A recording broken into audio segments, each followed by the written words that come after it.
बीच में सर ये मैंने ना, मुझे याद है कुछ तो कॉमिक्स थी जो ना बिल्कुल ही मतलब जैसे मेरे माइंड में जो एकदम वो थी ना कि एक मल्टी एडिशन आते थे, जैसे कोराम आई थी, हाँ यस, वो मतलब जलजला कोराम, उस टाइम पे वो तो वैसी थी कि एकदम जिसमें सारे आर्टिस्ट आ गए थे, सारे करेक्टर्स आ गए थे।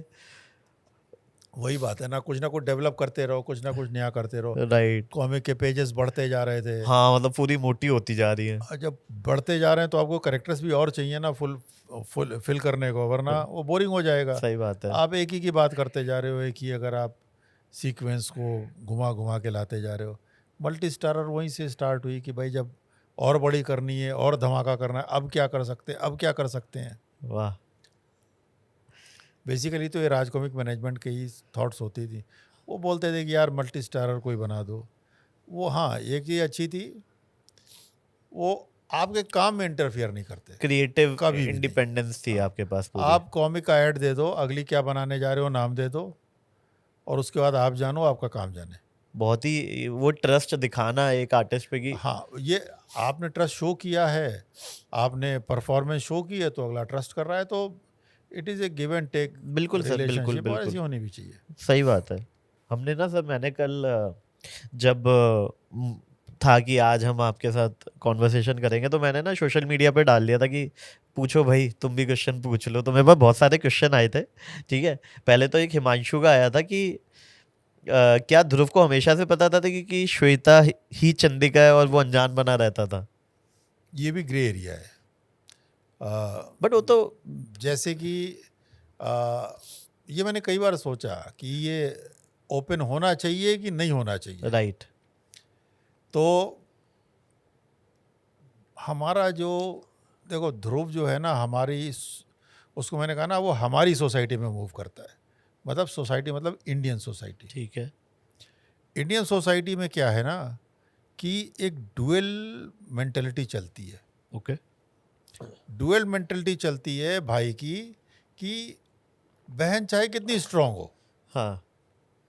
बड़ी भी हो उससे, ठीक है। लेकिन फिर भी उसके अंदर एक उसको प्रोटेक्ट करने की फीलिंग आएगी ही आएगी। राइट। भाई जो होगा डिपेंडेंट होगा, लेकिन दूसरी तरीके से, वैसे फिजिकली उसको हमेशा प्रोटेक्ट करेगा राइट। भाई हमेशा।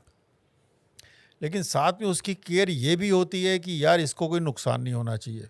हाँ हाँ जबकि बाकी आदमियों में उल्टा हो सकता है कि लड़के को तो बंदूक थमा दी कि जा भाई तू सीमा पर जा। हाँ हाँ माँ भी कहती है मैं समझूंगी, मेरा बेटा, वो अलग चीज़ होती है। हाँ लेकिन लड़की के लिए कोई ये नहीं कहेगा जा मैं समझूंगी, मेरी कोई लड़की थी ही नहीं। हाँ हाँ। ये हमारी अंदर से फीलिंग नहीं है। तो ध्रुव जो है एक तरीके से समझो जानता भी है, अगर ग्रे एरिया में रखना है तो मेरी जो थिंकिंग है, ध्रुव जानता भी है लेकिन कभी इस बात को जाहिर नहीं करता है। एक्सेप्ट। कि अगर वो जानता है और बोल देगा तो, और उसके बाद भी अपनी बहन से कह रहा है कि तू मुझे कभी आकर बचा या तू वहाँ पर लड़ने जा, ये एक बहुत ही इलॉजिकल कंसेप्ट है हमारी सामाजिक ताने बाने के हिसाब वाओ। से। ये साइकोलॉजिकली एक्सेप्टेबल नहीं है और एक्सप्लेनेबल भी नहीं है। तो इसको आप जो हैं ग्रे एरिया में रखिए कि ठीक है यार, I will not stop you, do what ever you like, लेकिन मैं ये इसको रिवील भी नहीं करूंगा कि यार मैं जानता हूँ कि तू ही मेरी बहन है। नाइस। तो फ्री हैंड भी देना और उसको मतलब कुछ कुछ कुछ कुछ केयर भी चीजें करना। ग्रे एरिया में रखनी ही पड़ेंगी just to play around with that character. बिल्कुल, ग्रे एरिया तो एक रिफ्यूज है हम लोगों का।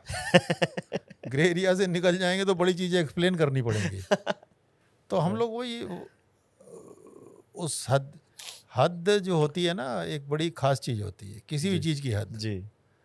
हद जो होती है ना, उसको आप पार तो कर सकते हैं लेकिन वापस नहीं आ सकते।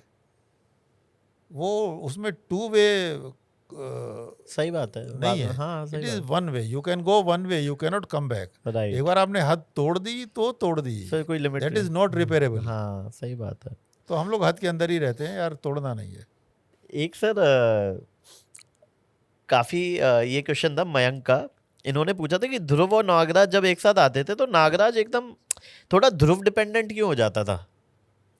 कि ध्रुव विल गाइड, इवन जैसे बहुत सारी जो मल्टी स्टारर थे, फिर ध्रुव डिसाइड करता था कि कौन से करेक्टर को कौन सी पावर कब यूज करनी है। हर ग्रुप में एक प्लानर तो होता ही है। अगर if you are playing like a group, right. तो आपको उसमें एक प्लानर चाहिए। अगर डोगा कब गोली चला देगा, डोगा को कहेगा यार मैं अपनी मर्जी से चलाऊंगा यार, हाँ, तो हो सकता है कि इन्होंने जो एक लंबा प्लान बनाया हो उसमें, अगर आपको एक विलेन के लिए 4 लोग चाहिए हैं, नेचुरली विलेन इज़ पावरफुल, हो सकता है डोगा की गोली काम ना आए, लेकिन खास तरीके से गोली चलाएगा तो काम है। There has to be one planner.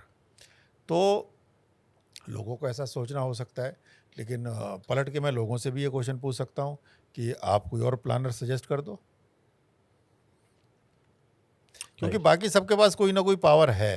Right. Doga के पास गन है, परमाणु उड़ सकता है, तो they everybody depends on their power. Right. जब आपका पावर है तो आप पावर से ही अपना काम पूरा कर लोगे, आपके पास तो है कुछ, लेकिन जिसके पास पावर नहीं है वो सोचेगा ना यार ये काम कैसे पूरा करे। दिमाग ही उसके पास। उसके बाद दिमाग है तो उसका यूज़ कर रहा है वो। तो राइट। बेसिकली एक आदमी चाहिए जो एक प्लानिंग को सिंक्रोनाइज कर सके। राइट। तो अगर if not Dhruv then who, आप सजेस्ट कर दो, अगली किताब में उसको डाल दूंगा। देख लो गाइस, आपके ऊपर है। कृष्णा का कौन सा क्वेश्चन है कि सर, ध्रुव की एक कॉमिक थी उड़न तश्तरी का बंधक, उसमें ध्रुव का एक वंशज था विटलर, क्या वो दोबारा ध्रुव की कॉमिक्स में आएगा? क्या उसका ध्रुव की कॉमिक्स में क्लोजर होगा, या फिर ये ओपन एंडेड रहेगा? इनफैक्ट ध्रुव के गले में विटलर का एक लॉकेट भी था जिसको देखकर उसे किसी की याद आती थी, उस लॉकेट का क्या हुआ? है अभी भी। इतनी डेप्थ में सर पूछा हुआ लोगों ने। नहीं नहीं, विटलर भी है, लॉकेट भी है जी। और आएगा भी। थोड़ा सा इंतज़ार रखिए, हो सकता है जल्दी आ जाए। तो गाइस, ऐसी छोटी छोटी क्लिप्स में पैक आपको बड़ा एंटरटेनमेंट चाहिए, so don't forget to like, share and subscribe to काफी वाइल्ड लाइफ शो क्लिप्स।